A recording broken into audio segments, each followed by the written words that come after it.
Guys, kamusta na? Eto, naghardenero lang ako kanina. Kasi nga 2 araw ko na palang hindi nadidiligan yung mga halaman sa likod. May mga gulay din doon. So natakot naman ako, baka matuyo lang tapos mamatay na yung halaman. Kaya yon, dilig lang ng dilig. Nakakatulong naman dahil nagagamit namin sa lutuin yung mga halaman. Guys, eto naman yung kalamansi. Ayan. Kailangan kong diligan mabuti kasi nag-uumpisa ng mamunga. Right now, maliliit pa yung bunga niyan, pero after a few weeks, magagamit na rin natin. Meron din kami ditong maliliit na kamatis, yung cherry tomatoes, tapos meron din siyang mga sili, iba't ibang klase. Yung isa nga dito, pwede nang magamit sa lutuin. May malunggay kami dito, kalbo na. Magamit ko na yung dahon, kaya eto yung tsura niya ngayon, payatot na. So after a few weeks, magdadahon uli yan. And this one too, saging.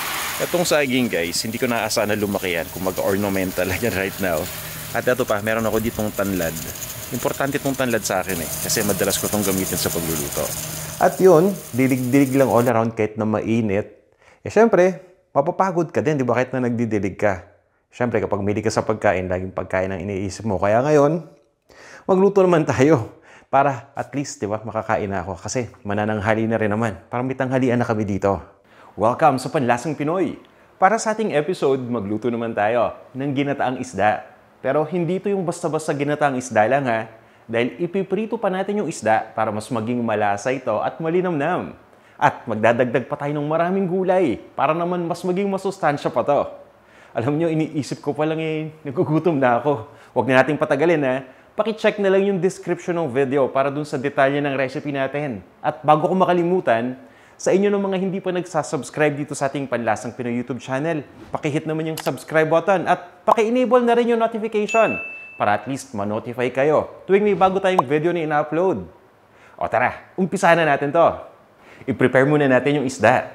Ang gamit ko dito ay galunggong. Paborito ko kasi to. Ang sarap nito kapag pinirito. Paano pa kaya kapag pagkaprito ay igata pa natin? Nako, mas mag-e-enjoy tayo nito.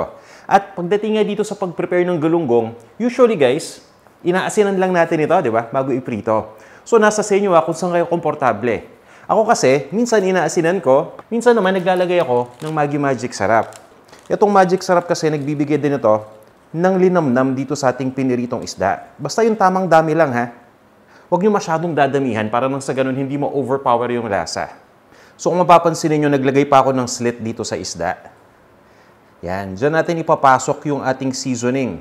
Mapaasin man yan o Magic Sarap. Depende nga, di ba, sa preference ninyo. 2 sides yung lalagyan natin ng seasoning para mas maging malasa. Yan ha, yung tama lang ha. Huwag nating bibiglain. At para talagang manuot yung lasa, pinapabayaan ko lang ng at least mga 10 minutes para ma-absorb pa ng isda yung lasa ng seasoning natin. Itatabi ko lang muna. Ituloy-tuloy na natin itong pagluto ha. So, ito na yung talong. Hihiwain ko lang muna to tapos ipiprito natin. Pagdating sa paghiwa ng talong, ganito lang ginagawa ko. Hinihiwa ko muna ng mga 2-inch pieces ito. At hinahati ko pa sa gitna. Yan. Ganito lang. Tapos, ito yung ipiprito natin. Nasa sa inyo kung paano yung hiwa na gusto ninyong gawin sa talong. Para sa ating recipe, 2 pirasong talong ang gagamitin natin. Pero depende yan, nasa gusto ninyo. Kunyari, marami kayong tanim na talong dyan sa bakuran ninyo. Gamit kayo mas marami or kung maraming kakain, syempre, dagdagan natin yung gulay, di ba? Para busog lahat. At ipiprito ko na nga to. Pero bago iprito, alam naman natin na yung talong kapag piniprito, nag-absorb ng mantika, no? Ano bang ginagawa ninyo para hindi siya mag-absorb ng ganong karaming mantika? Meron akong ituturo sa inyong technique. Siguradong maluluto yung talong ng mabuti and at the same time, hindi gaanong maraming mantika ang ma-absorb nito. Simpleng-simple lang. Ganito lang ang ginagawa ko dyan. Ito yung mantika natin. And siguro mga 3 tablespoons lang to or 2.5. Konting-konti, no? Pero hindi pa natin mauubos yan. Meron ako ditong brush. Ito yung pang-ihaw, basting brush. Kuha lang kayo ng konting mantika, i-brush nyo lang dito sa talong. Okay? I-brush lang natin yung mantika.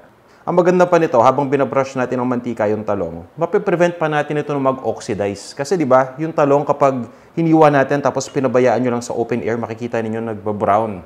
So oxidation yun. At once na mabrush na nga natin lahat ng sides ng bawat hiwa ng talong, iprito na natin. Hindi na tayo maglalagay ng mantika dun sa ating lutuan. Ang importante dito sa ating method, gagamit dapat tayo ng non-stick pan. Para nang sa ganon, hindi kaagad didikit yung talong dito sa ating lutuan dahil nga konti lang yung mantika na ginamit natin.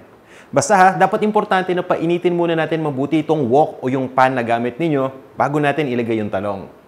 Pagdating sa pagprito, nilalagay ko muna yung side na light dito sa ilalim. So lighter side down, yung side na may balat nasa ibabaw lang muna. Lahatin na natin to. Feeling ko magkakasya naman. Ang importante dito sa talong, maprito natin ito hanggang sa lumambot na ng tuluyan. Habang sinisir naman natin kasi itong talong, unti-unting umiinit na yung gitnang part nito sa loob. Tapos mapapansin niyo, lumalambot na yan. So mga 2 to 3 minutes muna, pakiramdaman natin. Kung feeling natin na medyo malambot na yung side na nasa ilalim, pwede na natin itong baliktarin at ituloy lang natin yung pagluto dun sa opposite side.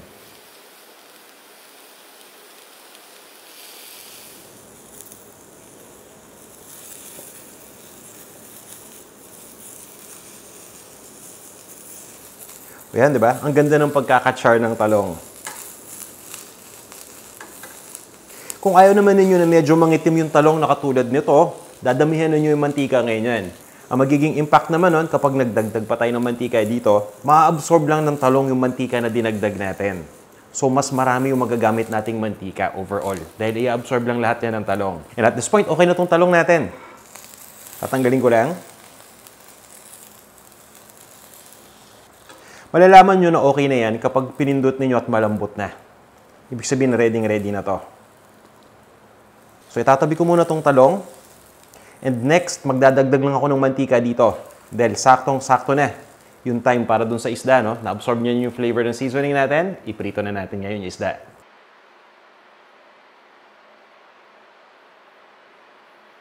Magpapainit lang tayo ng mantika. Kapag nagpiprito ko ng isda, dinadamihan ko ng konti yung mantika para maganda yung pagkakaluto. So guys, papainitin ko lang muna itong mantika mabuti. Ganyan talaga ako kapag nagpiprito ng isda. Sinisigurado ko na mainit na yung mantika. Lalong-lalo na kapag yung gagamitin nating lutoan ay yung hindi non-stick. Kasi nga, didikit yung isda dun sa bottom ng pan natin. So magandang practice na dapat initin nyo muna mabuti yung mantika bago ilagay yung isda. At, eto pa, kung meron kayong splatter screen, kunin na rin ninyo. Dahil nga, sigurado tayo na maninilamsik yung isda eh. Ayan na.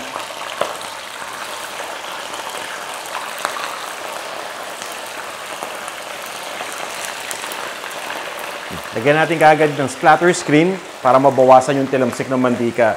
Tuloy-tuloy na tayo ah. So habang piniprito ko tong isda, ipe-prepare ko muna yung ibang mga ingredients natin na panggisa.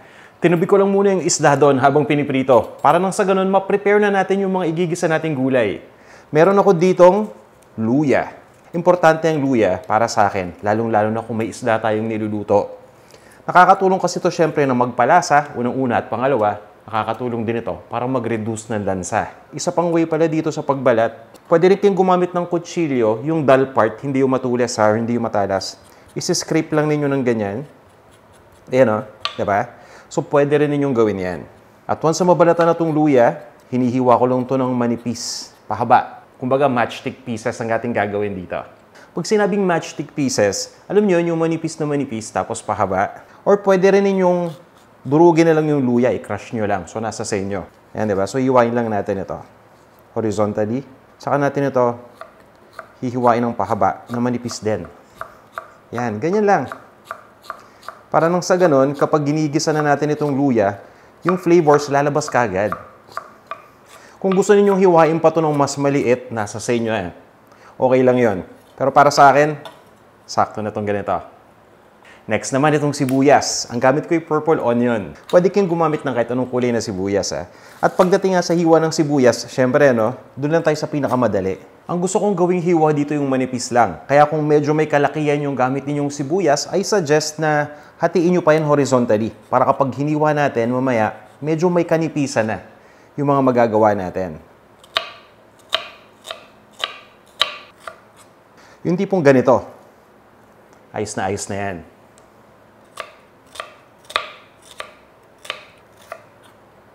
Pagdating naman sa bawang, kung ako'y naggagata, lalo na kung isda, mas gusto ko yung maraming bawang. Kayo rin ba?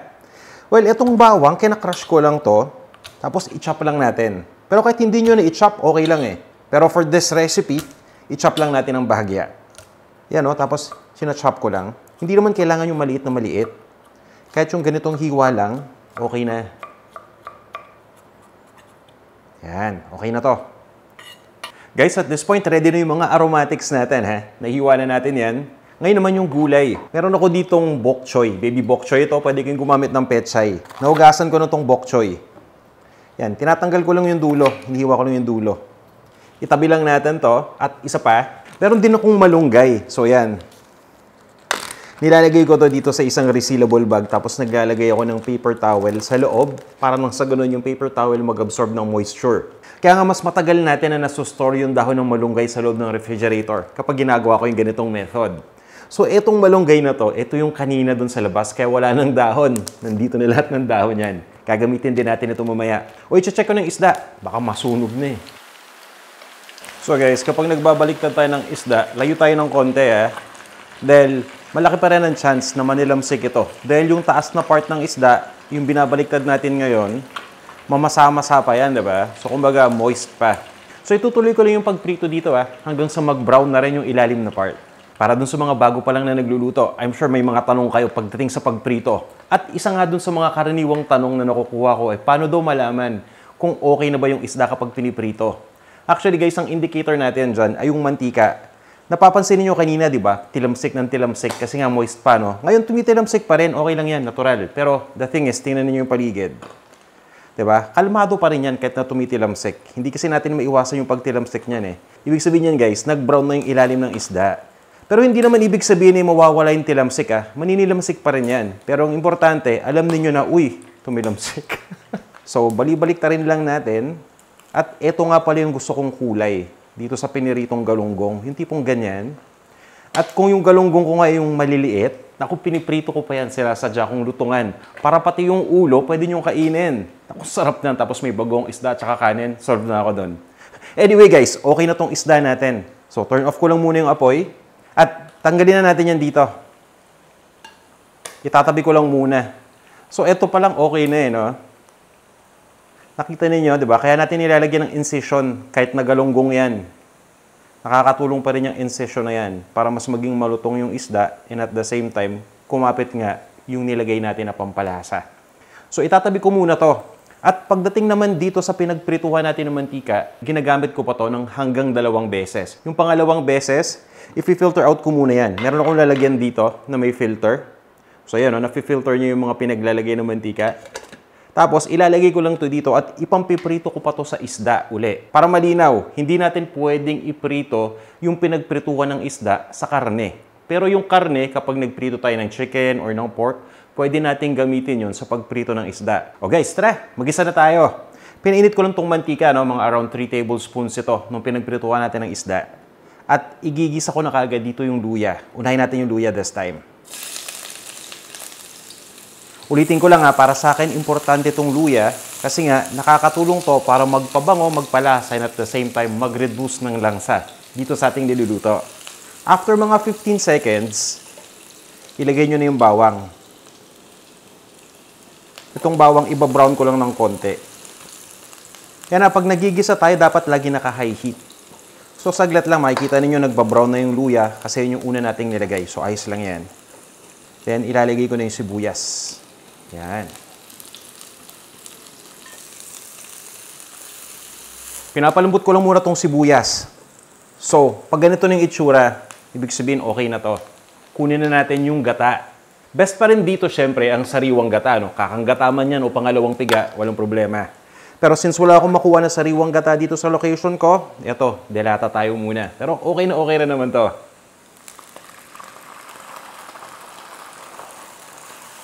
So, nasa sa inyo kung gaano ninyo gustong kagata or ka-creamy itong inyong niluluto. Kung gusto niyo yung creamy-creamy, pwede kayong gumamit ng hanggang 4 cups na coconut milk. Para sa akin, gusto ko yung sakto lang. Kaya instead of putting coconut milk, magdadagdag na lang ako dito ng tubig.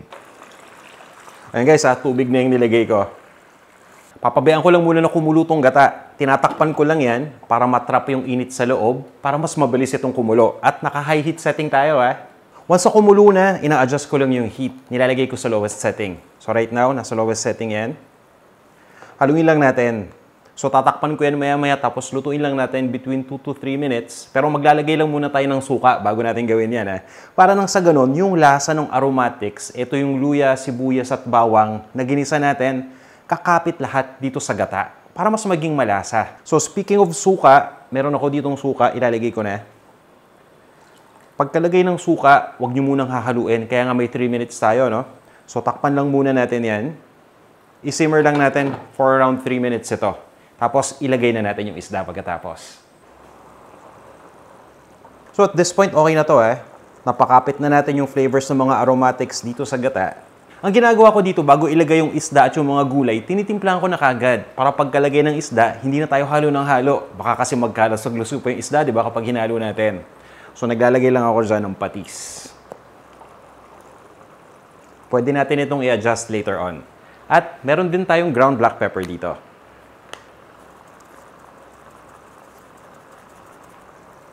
Haluin ko lang muna at isa pa pala.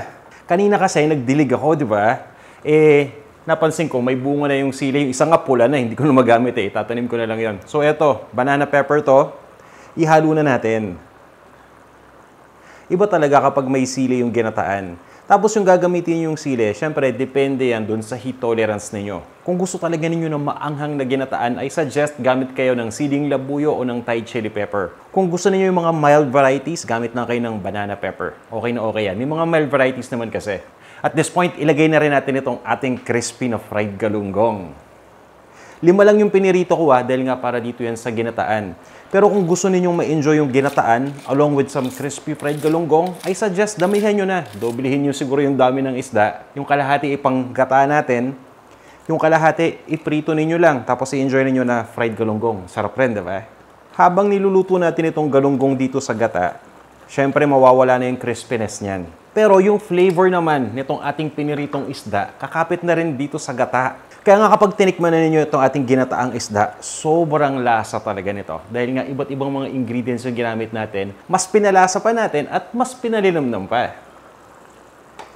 At ilagay na rin natin dito itong talong. Itutuloy ko lang yung pagluto dito ng mga 2 minutes pa. At kung nalalaputan kayo sa gata, feel free to add water. I-adjust na lang natin yung lasa mamaya.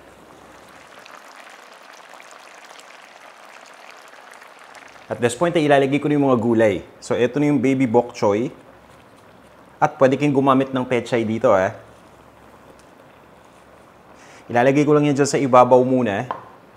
Kunin ko na rin yung malunggay. Ang sarap talaga kapag nagagamit mo yung mga tanim mo na pang gulay, no? Hindi mo na kailangan bumili pa. So, mas matipid. Itong malunggay, hindi ko muna lalahatin.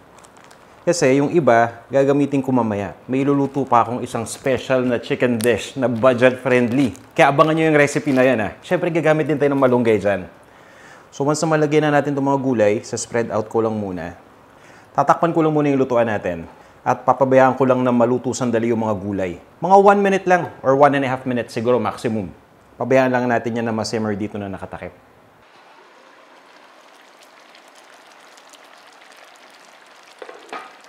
So guys, at this point, ready na tong ating dish. Okay na tong ating ginataang isda.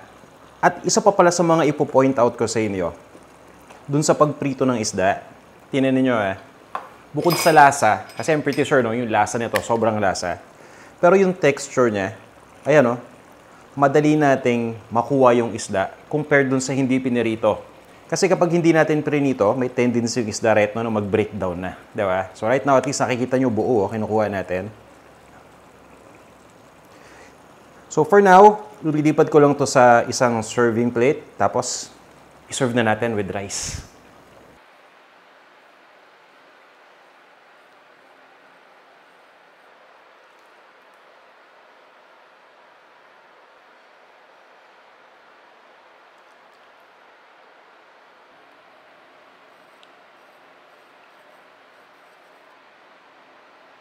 Guys, eto na, yung ating ginataang isda.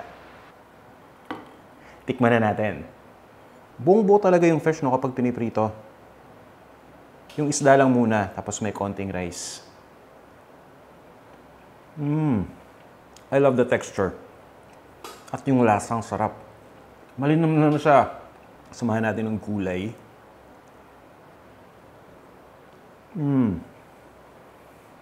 Yung gata pa lang malasang-malasa na Pwede mo nang iulam sa kanin I think yung lasa niya, kung hindi nyo pa natatry yung ganitong klaseng luto sa ginataang isda, kapag nasubukan ninyo, uulit-ulitin nyo to. Ang maganda dito, kapag pinair natin siya dito sa talong na may kalambutan na, tapos yung texture ng isda na buo pa, okay na okay yung combination